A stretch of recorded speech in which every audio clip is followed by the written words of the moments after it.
Hello dear job এসপিরেন্ট কর্মবার্তা online চ্যানেলের এই গুরুত্বপূর্ণ ক্লাসে তোমাদের সকলকে স্বাগত জানাচ্ছি। তোমরা অবশ্যই সকলে জানো যে আমরা 100টি ক্লাসের একটি সিরিজ শুরু করেছি, যেখানে প্রিভিয়াস 10 থেকে 15 বছর বিভিন্ন সেন্ট্রাল এবং স্টেটের বিভিন্ন এক্সামে জিকে জিএস এসেছে এমন কোশ্চেনগুলো আমরা রিপিটেড তোমাদেরকে ক্লাসের মাধ্যমে করাচ্ছি।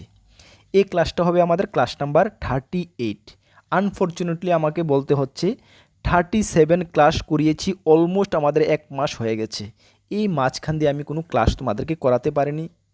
মাঝখান দিয়ে আমি খুব বিজি ছিলাম, জানো, আউট অফ স্টেটও ছিলাম, মাকে নিয়ে বিভিন্ন কারণবশত আমি ক্লাসটি এতটা গেপ হয়ে গেছে, আমি করাতে পারিনি। তবে তোমাদেরকে প্রমিস করলাম আগামী ক্লাসগুলো 100টা ক্লাস পর্যন্ত এমন একটা কোনো গ্যাপ হবে না। প্রত্যেক সপ্তাহে 1 থেকে 2টা ক্লাস আমরা তোমাদের সামনে নিয়ে আসতে চেষ্টা করব।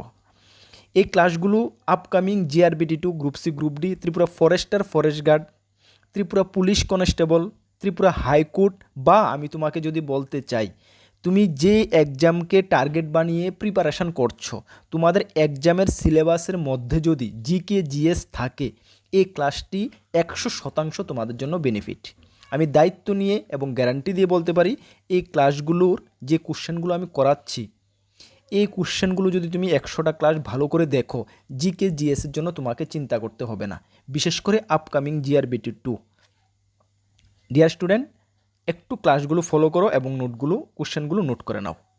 বেশি কথা বলছি না, আমরা ক্লাসটা শুরু করছি। চলো, তার আগে জানিয়ে দিই, তোমরা যারা এই চ্যানেলে প্রথমবার এসেছো, এই চ্যানেলে আমরা গভর্নমেন্ট জব ইনফরমেশন এবং বিভিন্ন কম্পিটিটিভ এক্সামের প্রিপারেশন করিয়ে থাকি। যদি তুমি কোনো গভর্নমেন্ট জব খুঁজছো বা কোনো কম্পিটিটিভ এক্সামের প্রিপারেশন বানাচ্ছ, তাহলে অবশ্যই আমাদের ইউটিউব চ্যানেলটিকে সাবস্ক্রাইব করে পাশের অল অপশনাল বেলটিকে প্রেস করে রাখবে। যারা ফেসবুকে দেখছো, অবশ্যই ফেসবুক পেজটিকে ফলো করে রাখবে। আপকামিং অল এক্সামের বেস্ট কোয়ালিটি নোট যদি কর্মবার্তা অনলাইন থেকে নিয়ে পড়তে হয়, আমাদের হোয়াটসঅ্যাপ নাম্বার দেখতে পাচ্ছ 9612998930, এই নাম্বার যোগাযোগ করে নিয়ে নেবে। Forester, forest guard, upcoming JRBT two, high court, SSC, railway, almost all এক্সামের বেস্ট কোয়ালিটি নোটস আমাদের কাছে রয়েছে। আমরা দায়িত্ব নিয়ে বলছি, আমাদের লেভেলে আমরা নোটটা বেস্ট করে দিয়েছি। চলো, প্রথম কোশ্চেনটা কি দেখো। প্রথম কোশ্চেনটা বেঙ্গলি ভার্সন, ইংলিশ ভার্সন রেখেছি, যার যেটাতে কমফোর্টেবল তোমরা দেখে নেবে।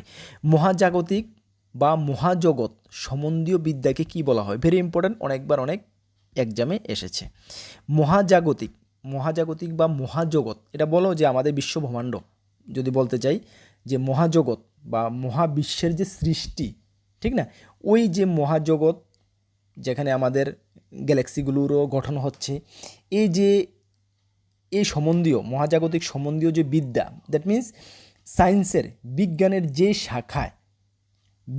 যে শাখায় মহাজগৎ বা মহাবিশ্বের সৃষ্টি, এই মহাবিশ্বের সৃষ্টি, গঠন, বিবর্তন বা সার্বিক বৈশিষ্ট্য, গ্যালাক্সির গঠন থেকে শুরু করে এগুলো যে শাখায় বিজ্ঞানের রিসার্চ করা হয় বা গবেষণা করা হয়, সেই শাখাটাকে কি বলা হয়? কোন শাখায় সেটা রিসার্চ বা গবেষণা করা হয়, বিজ্ঞানের কোন শাখায়?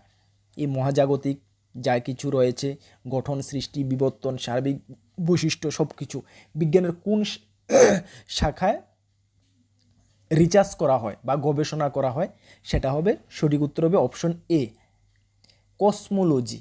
এই বিজ্ঞানের এই কসমোলজি শাখায়, কসমোলজি বা তোমরা নোট করে রাখবে, বা মহাবিশ্ববিদ্যা, মহাবিশ্ববিদ্যা, ঠিক আছে, কসমোলজি বা মহাবিশ্ববিদ্যা। অপশনে তোমাদের কসমোলজি থাকতে পারে বা কসমোলজি না থেকে মহাবিশ্ববিদ্যাও থাকতে পারে, ঠিক আছে, দুটোটা একটাই, এটা বা এটা, ঠিক আছে, বা ওর, ঠিক আছে। এই শাখায় মহাজাগতিক সৃষ্টি, বিবর্তন, গঠন সব কিছু নিয়ে রিসার্চ করা হয়। বুঝতে পারছো? ওকে, ভেরি ইম্পর্টেন্ট কোশ্চেন, অনেকবার অনেক এক্সামে এসেছে। চলো নেক্সট কোশ্চেনটা দেখো, 2 নম্বর কোশ্চেন। ফিরোজ শাহ কোটলা স্টেডিয়াম কোথায় অবস্থিত?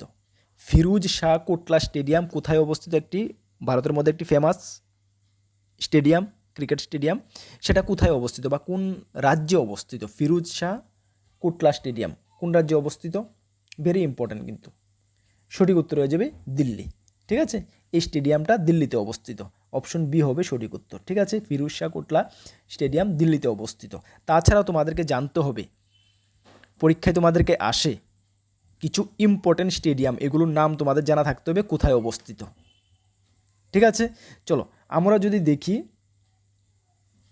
আচ্ছা, প্রথমে তোমাদেরকে আরেকটি জিনিস আমি একটু জানিয়ে দিই। এই যে ফিরোজ শাহ কোটলা স্টেডিয়াম, এই স্টেডিয়ামটার কিন্তু নতুন নাম হয়েছে অরুণ জেটলি স্টেডিয়াম। বর্তমানে এটা ফিরোজ শাহ কোটলা স্টেডিয়ামকে নাম বদল করে অরুণ জেটলি স্টেডিয়াম রাখা হয়েছে। অরুণ জেটলি যেন ভারতের বিত্তমন্ত্রী, অর্থমন্ত্রী ছিলেন, প্রাক্তন অর্থমন্ত্রী ছিলেন, প্রিভিয়াস যে 5 বছরের যে ডিউরেশন সেখানে ছিলেন, বর্তমান গভর্নমেন্টের অর্থমন্ত্রী ছিলেন, ঠিক না?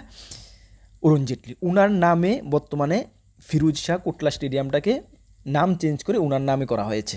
নতুন নাম অরুণ জেটলি স্টেডিয়াম, সেটা দিল্লিতে অবস্থিত, ঠিক আছে? পরীক্ষা যদি আসে যে ফিরোজ শাহ কোটলা স্টেডিয়াম বা অরুণ জেটলি স্টেডিয়াম, একই, দুটোটা দিল্লিতে অবস্থিত।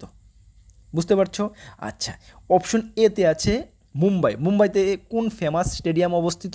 ওয়াংখেড়ে, ঠিক না? ওয়াংখেড়ে স্টেডিয়াম পরীক্ষায় আসে। ওয়াংখেড়ে স্টেডিয়াম কোন রাজ্যে অবস্থিত? মুম্বাইয়ে অবস্থিত, ঠিক আছে? ভেরি ইম্পর্ট্যান্ট কিন্তু, ঠিক আছে? তাছাড়া কলকাতাতে ইডেন গার্ডেন রয়েছে, আমরা জানি ফেমাস স্টেডিয়াম ইডেন গার্ডেন। পরীক্ষায় আসে ইডেন গার্ডেন স্টেডিয়াম ভারতের কোন রাজ্যে অবস্থিত? কলকাতায় অবস্থিত। ভেরি ইম্পর্ট্যান্ট, ঠিক আছে? চলো নেক্সট কোশ্চেনটা আমরা দেখছি। দেখো নেক্সট কোশ্চেনটা দেখো, MS ধোনি নিম্নলিখিত কোন পুরস্কার পাননি? দেখো তোমাদেরকে আমি জানিয়ে দিই, MS ধোনি থাকতে পারে বা বিরাট কোহলিও থাকতে পারে অপশনে। MS ধোনি বা বিরাট কোহলিও থাকতে পারে, ঠিক আছে? আচ্ছা, একই হবে, MS ধোনি বা বিরাট কোহলি থাকলে উত্তর একই হবে। নিম্নলিখিত কোন পুরস্কার পাননি? পদ্মশ্রী, ভারতরত্ন, পদ্মভূষণ, রাজীব গান্ধী খেলরত্ন। দেখো এখানে MS ধোনি কিন্তু সবগুলো পুরস্কারই পেয়েছে, জাস্ট ফর ভারতরত্ন, ঠিক আছে? ভারতরত্ন পায়নি। তাহলে সঠিক আনসার আমাদের কি হবে? অপশন বি হবে সঠিক আনসার, ঠিক আছে? ভারতরত্ন পুরস্কার পায়নি এখন পর্যন্ত। ক্রিকেট দুনিয়া, খেলার জগতে এখন পর্যন্ত সচিন টেন্ডুলকরই এই ভারতরত্ন পুরস্কারটা পেয়েছেন, ঠিক আছে? সচিন টেন্ডুলকরই এখন পর্যন্ত খেলাধুলার জগতে এই ভারতরত্ন পুরস্কারটা পেয়েছেন, ঠিক আছে? আর এটা তোমাদেরকে মনে রাখবে, এখান থেকে আরেকটি প্রশ্ন আসে যে ভারতরত্ন পুরস্কার কোন ব্যক্তি সবচেয়ে কম বয়সে ভারতরত্ন পুরস্কার পেয়েছেন, বা ভারতরত্ন পুরস্কার প্রাপকদের মধ্যে সবচেয়ে কম বয়স্কার। অপশন থাকবে তোমাদের, অপশন এইভাবে থাকতে পারে। তাহলে কিন্তু সেটার উত্তরও কিন্তু সচিন টেন্ডুলকর হবে, মনে রাখবে। সচিন টেন্ডুলকর এমন একজন ব্যক্তি যিনি খেলাধুলার জগৎ থেকে প্রথম ভারতরত্ন প্রাপক ব্যক্তিত্ব। ইভেন সবচেয়ে কম বয়স ভারতের মধ্যে এখন পর্যন্ত যতজনে, মানে ভারত স্বাধীনের পর থেকে যতজনে এখন পর্যন্ত ভারতরত্ন পুরস্কার পেয়েছে, সবচেয়ে কম বয়সে ভারতরত্ন পুরস্কার পেয়েছে সচিন টেন্ডুলকর। সুতরাং উনার উপরে দুটা কোশ্চেন কিন্তু আসে, সবচেয়ে কম বয়সে ভারতরত্ন পুরস্কার প্রাপককে সচিন টেন্ডুলকর, এবং খেলাধুলার জগতে এই ভারতরত্ন প্রথম, বা বলতে পারো অনলি ওয়ান বলতে পারো, এই ভারতরত্ন পুরস্কার কে পেয়েছেন? সচিন টেন্ডুলকর, ঠিক আছে? ভেরি ইম্পর্টেন্ট কোশ্চেন কিন্তু খেলাধুলার থেকে এটা, ঠিক আছে? চলো নেক্সট কোশ্চেনটা দেখো, option 4 number, doctor Bhimrao Ambedkar, doctor BR Ambedkar এর জন্ম কোথায় বা কোন রাজ্যে হয়? ডক্টর BR আম্বেদকরের জন্ম কোথায় হয়েছিল? কী হবে সঠিক উত্তর? মহারাষ্ট্র, মধ্যপ্রদেশ, গুজরাট না কর্ণাটক? কোথায় হয়েছিল? সঠিক উত্তর হবে মধ্যপ্রদেশ, ঠিক আছে? আমরা সকলে জানি মধ্যপ্রদেশে ওনার জন্ম হয়েছিল। ভারতের সংবিধানের জনক বলা হয় ওকে, না? ফাদার অফ ইন্ডিয়ান কনস্টিটিউশন, ঠিক না? ভারতীয় সংবিধানের জনক কাকে বলা হয়? ডক্টর ভীমরাও আম্বেদকরকে, ঠিক আছে? উনার জন্ম হয়েছিল 14 এপ্রিল 1891-এ, ঠিক না? 14 এপ্রিল 1891 সালে উনার জন্ম হয়েছিল মধ্যপ্রদেশের মোহাতে, হ্যাঁ, MHOW, মোহাতে, মধ্যপ্রদেশের মোহাতে ওনার জন্ম হয়েছিল, ঠিক আছে? মনে রাখবে, ভেরি ইম্পর্টেন্ট, সনটাও মনে রাখবে, ঠিক আছে? চলো নেক্সট কোশ্চেনটা দেখো, টক্সিকোলজি সম্বন্ধীয় বিদ্যাকে কি বলা হয়? ভেরি ইম্পর্টেন্ট একটি কোশ্চেন। দেখো আমি এখানে তোমাদেরকে ডিটেলস একটু আলোচনা করে দেবো, একটু ইম্পর্টেন্ট কোশ্চেন। পরীক্ষায় ম্যাক্সিমাম পরীক্ষায় এ ধরনের কোশ্চেন আসে, বিশেষ করে তোমরা যারা ফরেস্ট গার্ডের পরীক্ষায় বসতে যাচ্ছ, তোমাদের জন্য তো খুবই গুরুত্বপূর্ণ কোশ্চেন। তাছাড়া আমি সঙ্গে এক্সট্রা আরও কিছু আলোচনা করে দেবো, একটু ভালো করে দেখবে। টক্সিওলজি সম্বন্ধীয় বিদ্যাকে কি বলা হয়? প্রথমে আমরা জানি টক্সিওলজি সম্বন্ধীয় বিদ্যাকে বলা হয়, আচ্ছা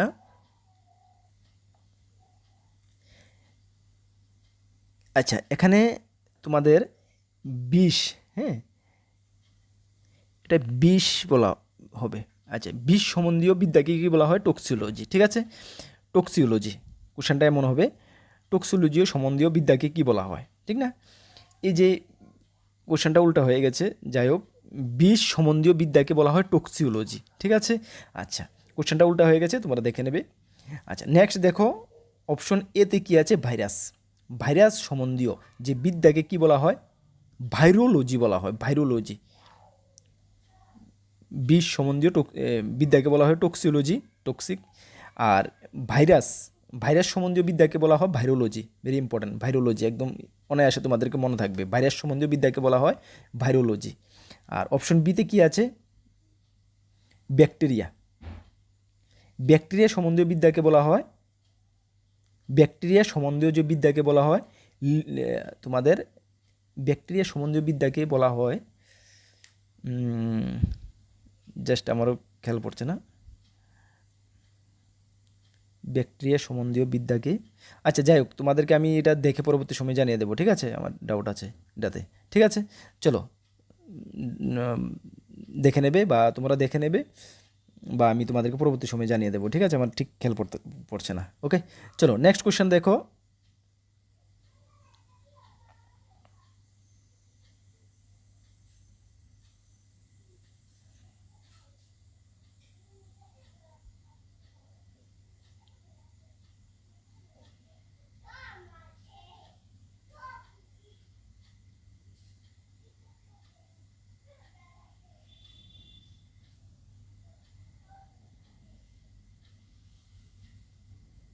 চলো,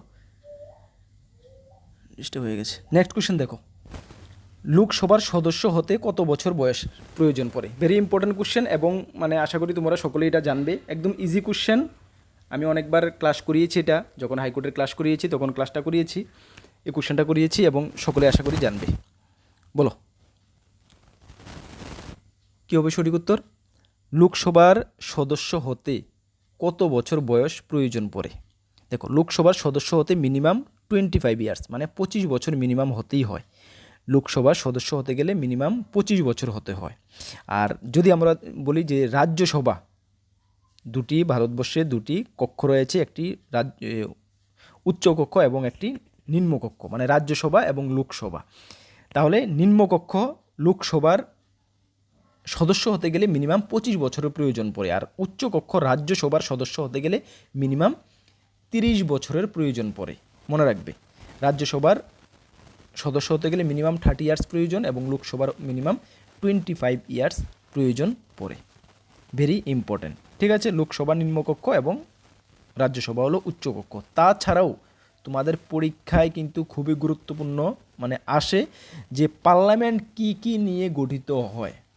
এই যে আমাদের পার্লামেন্ট, সেটা কি নিয়ে গঠিত?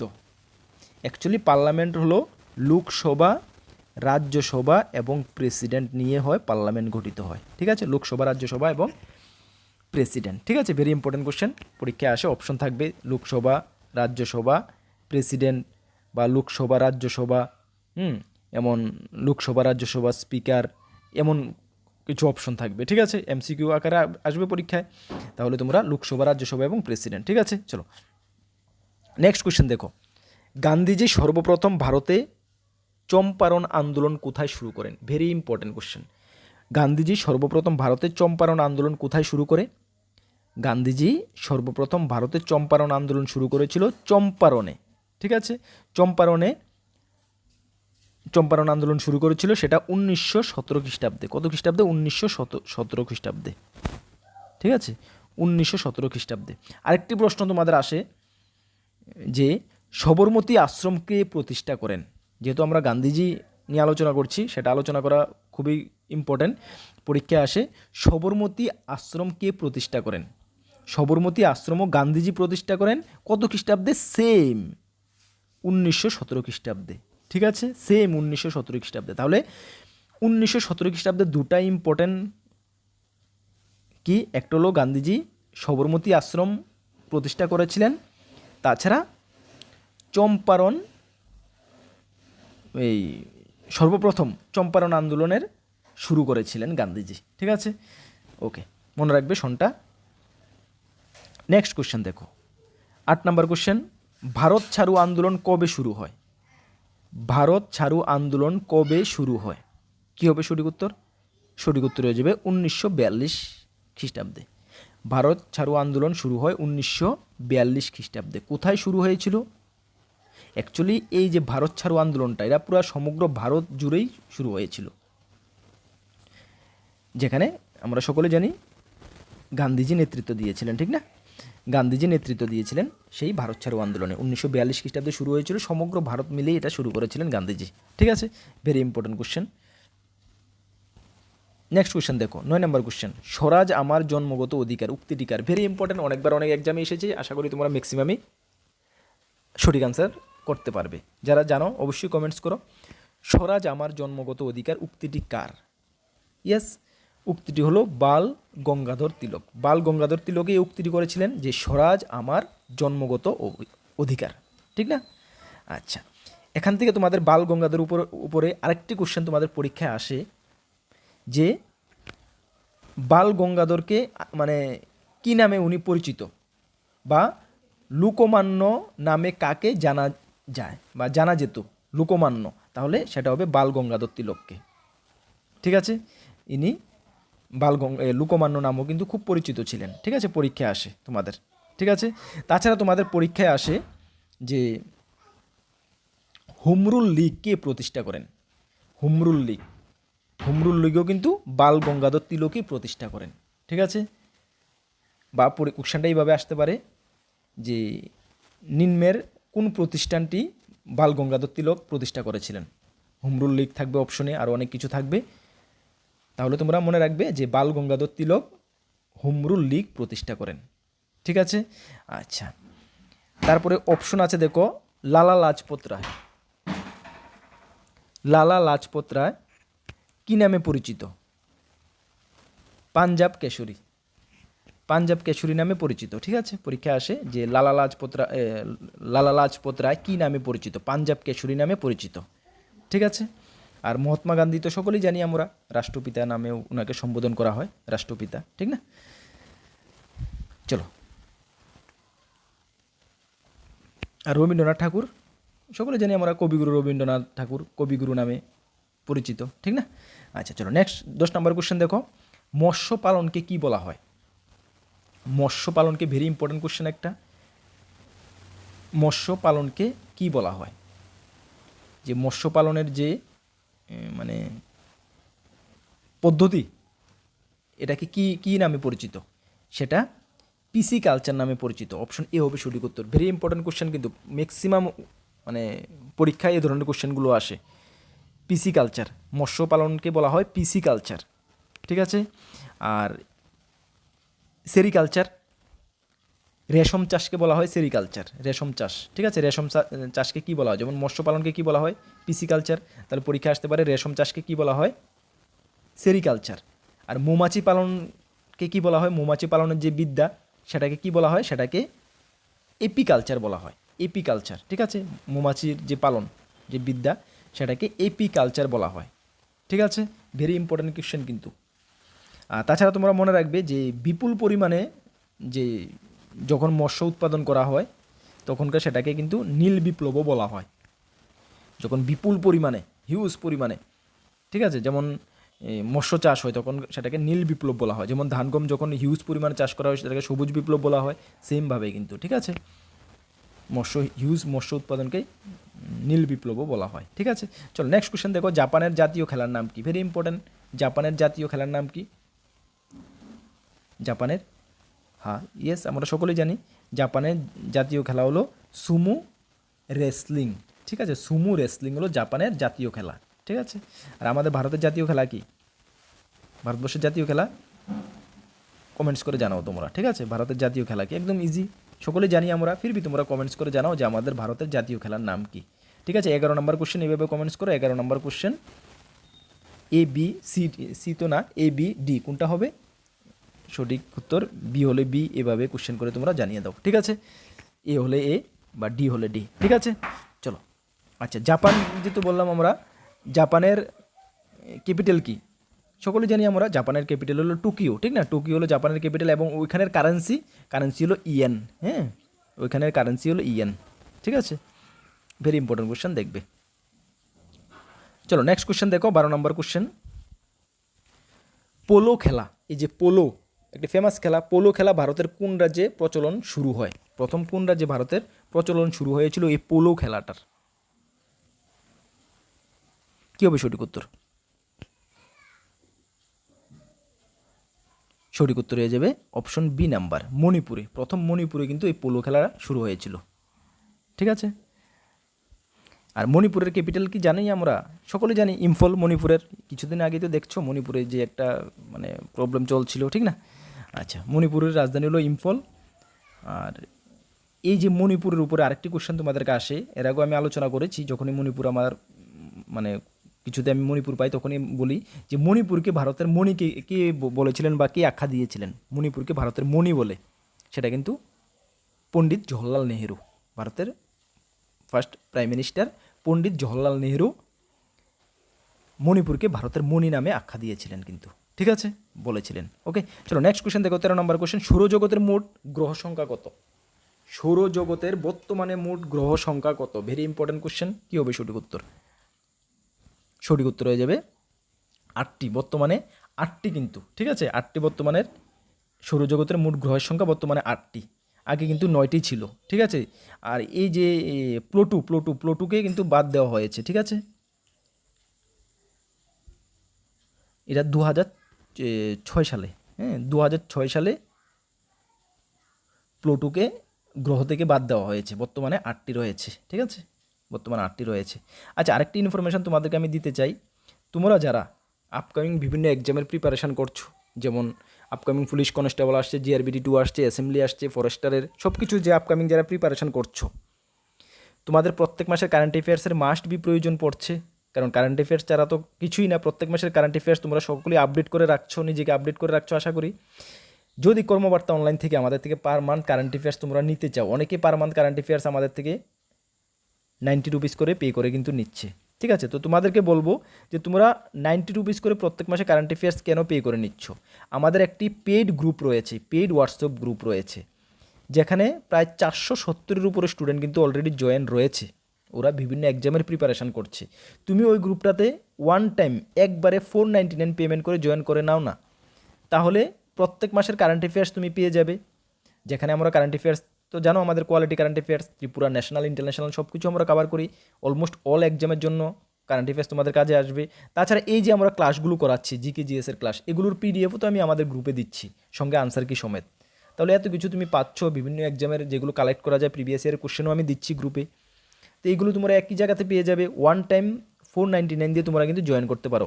আপ টু 2027 সালের ডিসেম্বর পর্যন্ত আমি তোমাদেরকে যা যা বলছি কারেন্ট অ্যাফেয়ার্স, জিকে জিএসের ক্লাস যাই কিছু আছে সব কিছু কিন্তু এই গ্রুপে দিয়ে যাব, যেটা আমরা কমিটমেন্ট করেছি। 470 জন স্টুডেন্ট এই কারণে জয়েন করেছে। তুমিও যদি জয়েন করতে চাও আমাদের হোয়াটসঅ্যাপ নাম্বারে মেসেজ করে বলো যে দাদা পেইড হোয়াটসঅ্যাপ গ্রুপে জয়েন করতে চাই, তাহলে আমরা তোমাকে স্ক্যানার দেবো, 499 পে করে দেবে একবারই, শুধুমাত্র জয়েন করে নাও। প্রত্যেক মাসে কারেন্ট অ্যাফেয়ার্স বাকি যা কিছু যাবতীয় বললাম সব কিছু পেয়ে যাবে, কোনো লস নেই, তুমি হিসাব করে দেখো, ঠিক আছে। চলো নেক্সট কোশ্চেনটা দেখো, 14 নম্বর কোশ্চেন। এই তো আমাদের এই হোয়াটসঅ্যাপ গ্রুপ নাম্বারে যোগাযোগ করে জয়েন করে নেবে, ঠিক আছে। 14 নম্বর কোশ্চেন দেখো, রেল ইঞ্জিন কে আবিষ্কার করেন?